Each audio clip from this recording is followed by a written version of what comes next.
kaze inshuti banywanyi bacu turasubiye kuba mwiriwe canke mwaramutse bivanye naho muherereye kuri mwe mwese mwumviriza ibiganiro vyacu muherereye irya nino ku migabane y'amakungu ya kure kanamwe muriko mutwumviriza muherereye irya nino mu karere k'ibiyaga binini abatwumviriza muherereye irya nino ngaha mu gihugu cacu c'u Burundi ndabibutse ko turi kw'igenekerezo ry'13 ruheshi umwaka w'2024 akaba ari wa mwanya tubashitse ko amakuru akomeye cane abavuga irya nino ngaha mu gihugu cacu c'u Burundi. Eka ndabakengurukire cyane mwe mwese mwahejeje gufyonda sabone kuba tarabikora ndabasabe kumanuka munsi y'video murabanditse ijambo sabone mufyondeko muracabona arakazogera naho nyene mufyondeko hama tuje turabana makuru n'ibiganiro tubashitsa ku munsi ingingo nkuru ziza kugira ibiganiro vyacu vy'uno mugoroba turazifatira ku makuru akomeye cyane kandi ateye ubwoba hejeje kudushikira mu nyuma zuko ku muhingamo w'uyu munsi twababwiye ko tuza kubashitsa ko amakuru akomeye cyane avugwa ku magara y'uwahora ari umushikiranganje wa mbere ngaha mu gihugu cacu c'u Burundi gihangange General de Police Guillaume Bunyoni aho ariko aravundira mu ibohero rikuru rya Gitega kuri ubu noneho amakuru akomeye cyane ahejeje kudushikira arateye ubwoba ese General de Police Guillaume Bunyoni ni ibiki bihejeje kumubako.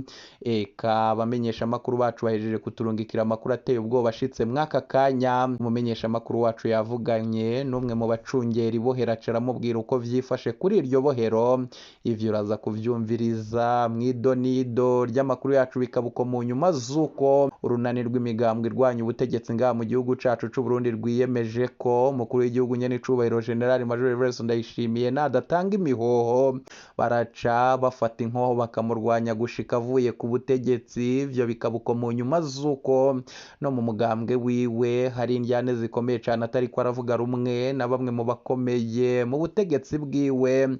Ese umukuru w'igihugu nyene icubahiro General Major Everest Ndayishimiye aratanga imihoho canke se ararindira ko abanyagihugu biha amabarabara bakagumuka na cane ko iyo migambwe ishigikiwe n'abatari bakenga mu gihugu cacu c'u Burundi cibazwa niba bazwi cane mu bakomeye batavuga rumwe n'ubutegetsi baba bari mw'uwo mugambi. Hari amakuru akomeye cane nayo tuza kubashitsa ko kubijanye n'iyo nkuru bikabuko mu nyuma zuko mu yandi makuru akomeye cyane adushikira ava ku rubuga rw'intambara muri Repubulika Iharanira Intwaro Rusangi ya Kongo naho ibintu ntivyifashe neza mu nyuma zuko leta ya Kinshasa yahejeje gufata ingingo ikomeye yo kwivuna umwansi Felix Antoine Tshisekedi yagiranye yandi masezerano n'umukuru w'igihugu cacu c'u Burundi nyene icubahiro General Major Everest Ndayishimiye. Nibiki biri mwayo masezerano mu rw'inyeshamba yo mu 2023 wowe urabivuga kwiki navyo uraza kuvyumviriza mw'idonido ry'amakuru yacu.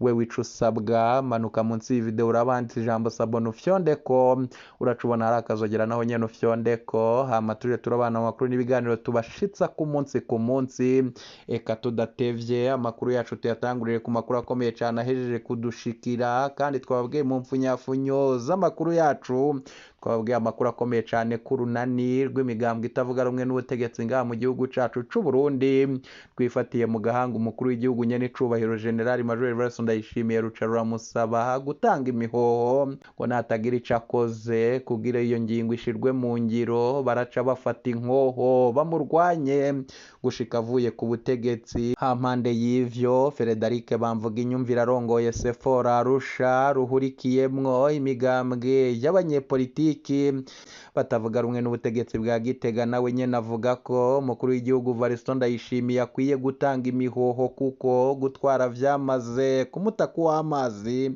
maze haze leta nshasha ishobora gukemura ibibazo biri mu gihugu.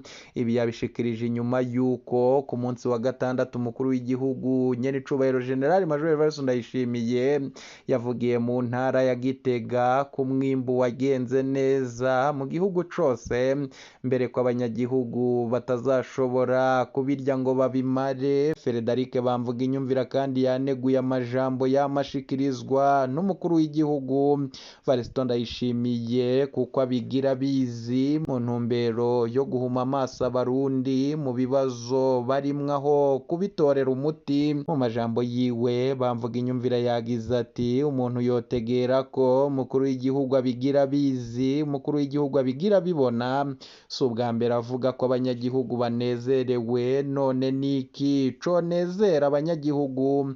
Sukare mu gihe ata sukari iriho, babura amazi nta muyagankuba, babura amazi nta muyagankuba uhari, igihe ata bitaro bihari, akaba ata na kimwe kiriko kirakorwa ngo ibintu bihinduke, niho abantu baca bibaza ibibazo ati aya majambo umukuru w'igihugu avuga ukubisigura iki? Kuki yigira nk'umukehabwenge kandi azi ibiba biriko biraba?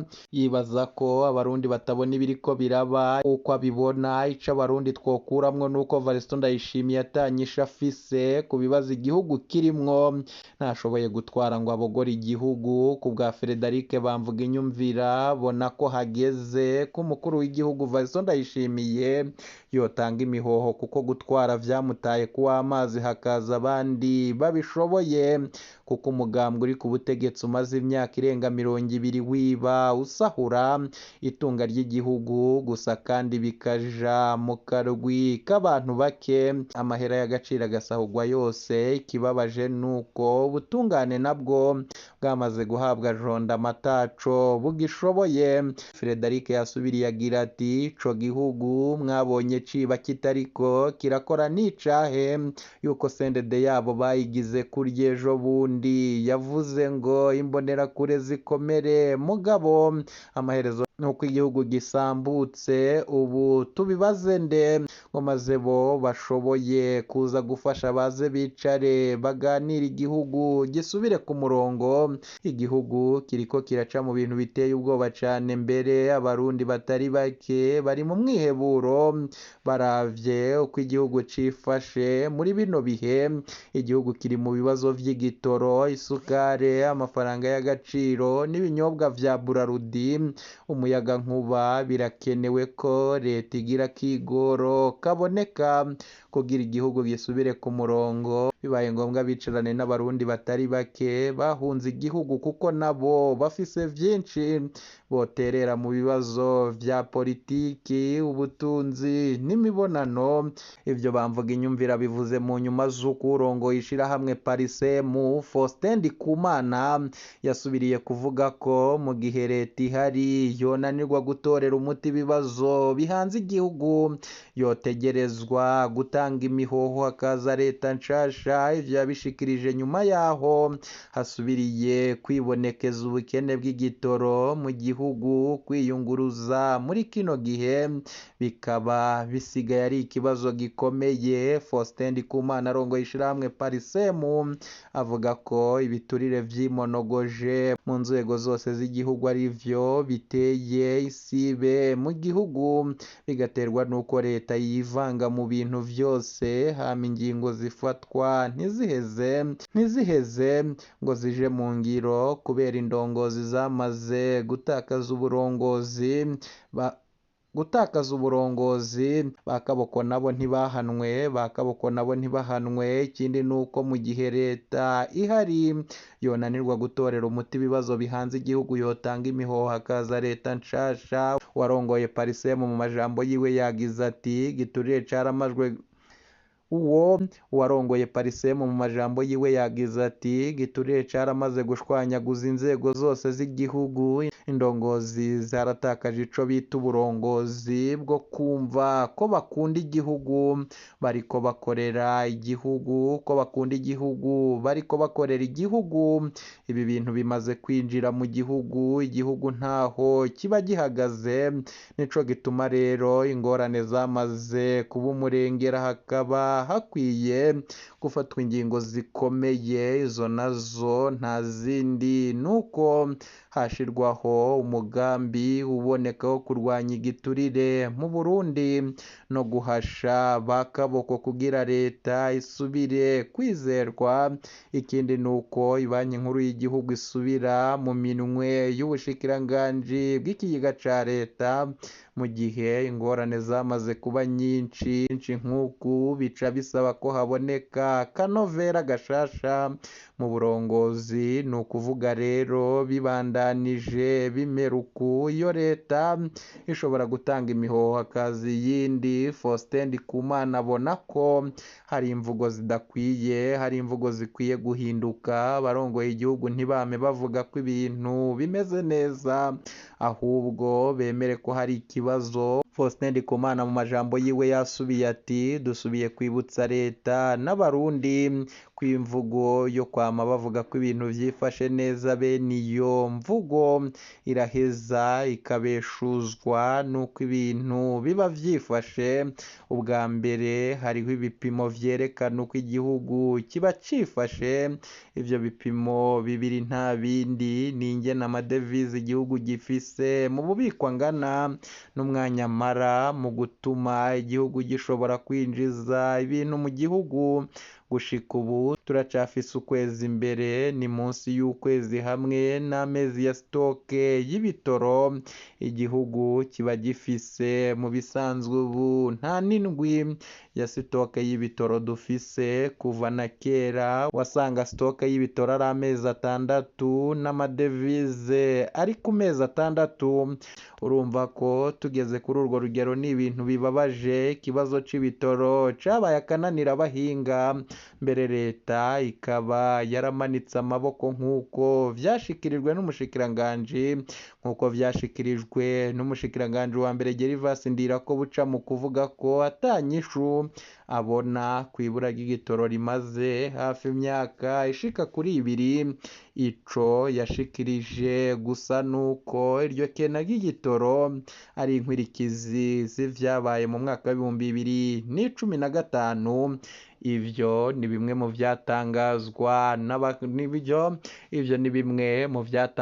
n'abakomeye mu bari mu migambwe irwanya ubutegetsi bwa Gitega. Bikabuka mu nyuma z'uko hari amakuru akomeye cane twahejeje kuronka yuko bo barabo bari mw'iyo mirwi, eka n'abandi batavuga rumwe n'ubutegetsi n'abavuye mu mugambwe uri ku butegetsi wa CNDD-FDD bahejeje gufata ingingo ikomeye cane ko umukuru w'igihugu nyene icubahiro General Major Evariste Ndayishimiye natandika ikete ritanga imihoho agaca asezera ku neza. Baraca bafata ingingo yo gufata ibirwanisho bamurwanye gushika avuye ku butegetsi. Ni ibintu bikomeye cane biriko biba ngaha mu gihugu cacu c'u Burundi. Bikabuka mu nyuma z'uko mu mpfunyafunyo z'amakuru yacu twababwiye amakuru akomeye cane ajanye nuko kw'ibohero rikuru rya Gitega uwahora ari umushikiranganji wa mbere igihangange General de Police Alain Guillaume Bunyoni apfungiwe kuri ibintu ntivyifashe neza. Ni mu nyuma z'uko twari twababwiye amakuru akomeye cane yuko bo mwigendereza ry'igihugu ca Tanzania bo bariko baza kumukubagura mw'ibohero aho apfungiwe kuri ubu. Noneho amakuru akomeye cane adushikira na yuko atariko araboneka mw'ibohero, ngo yatwawe na Rusehabaniha mu gatondo k'uyu munsi. Ivyo ngivyo bikaba vyatangajwe na bamwe mu bapfungwa bapfungiwe muri iryo bohero. Tugiheza kumva ivy'ayo makuru twarondeye umwe mu bacungera iryo bohero aca aratubwira, caremeza ayo makuru ko mu gatondo ko kw'irigenekerezo aribwo Rusehabaniha yoba yajanye ico gihangange. Bamwe bakaba bikeka ko bwoba ari uburyo bwo kumutorokesha bwapanzwe na bamwe mu basirikare bakomeye ngaha mu gihugu cacu c'u Burundi, mu nyuma z'uko vyari vyahejeje kumenyekana ko hari umugambi wo kumugandagura. Amakuru akomeye cane adushikirana yuko vyoba vyaragiwemo n'umutambukanyi wiwe, ariko nta cemezo c'ayo makuru ko vyoba ari uko biri. Igihari c'ukuri co nuko General de Police Alain Guillaume Bunyoni kuri ubu atari mw'ibohero. Hari amakuru tukirondera umuco kuri yo yuko yoba yajanwe mw'ivuriro. Hari amakuru tukirondera umuco kuri yo yuko General de Police Alain Guillaume Bunyoni yo yavanywe mw'ibohero akajanwa hanze kuvurwa, na cane cane ko biboneka ko amagara yiwe yari ameze nabi cane. Umutambukanyi wiwe n'abaryango biwe bari babisavye, kana bamwe mu bashinga amateka baca barabigarukako, na cane cane ko ngo kuba yaraciriwe wo guherayo bitatuma kuba yaraciriweho guherayo bitatuma leta ifata ingingo yo kumugandagura muri ubwo buryo. ni amakuru akomeye cyane abamenyesha amakuru bacu barabandanya kugira ko amatohoza ngira twarabibabwiye ko umunsi ku munsi tuzajya turabashitsa ko amakuru akomeye cyane ku banyororo bari kubavundira mu mabohero.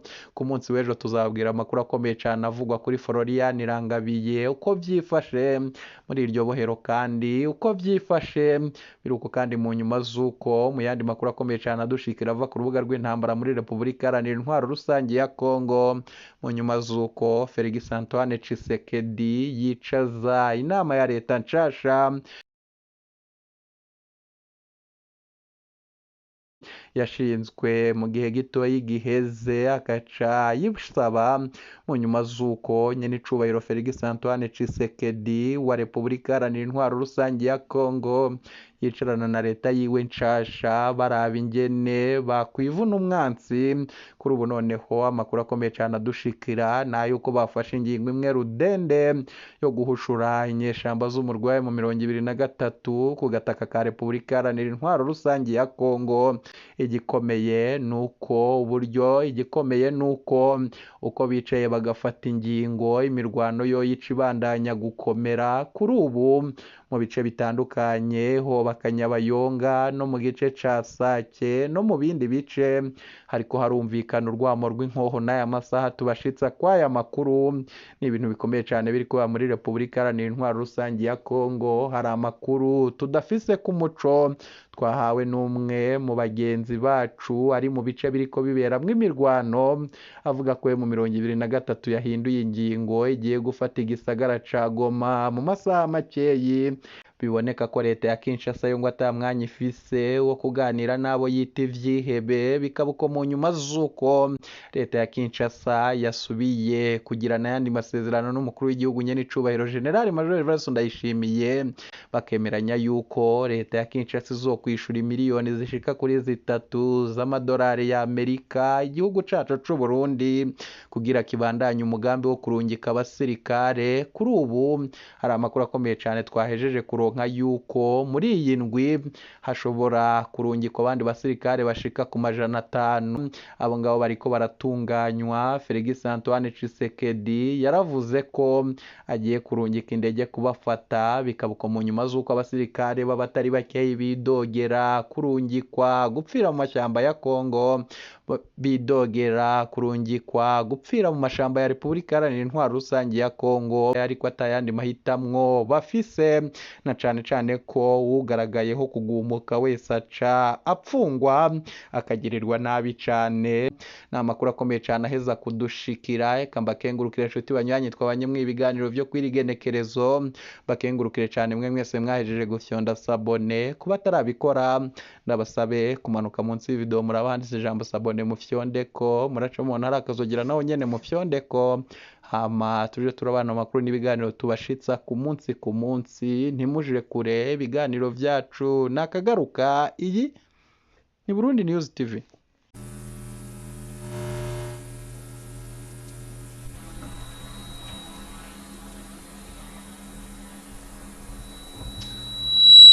imbere y'Imana mushobora byose, imbere y'abarundi bose bo bene igihugu, jewe Ndayishimiye Varisito umukuru w'igihugu c'u Burundi ndarahiye ko ntazotirigana ku masezerano y'ubumwe bw'abarundi, kwibwirizwa shingiro rya Repubulika y'u Burundi n'ayandi mabwirizwa, kandi ndemeye ko nzoharanira ntiziganya ineza y'u Burundi n'abarundi, nkubahiriza ubumwe bw'abarundi, amahoro n'ubutungane kuri bose. ndemeye kurwanya ivyiyumviro n'ingendo y'ihonyabwoko no gukumirana, guharanira no guteza imbere agateka kazina muntu n'akabenegihugu bose, no kubahiriza imbibe no kwikukira kwa Repubulika y'u Burundi.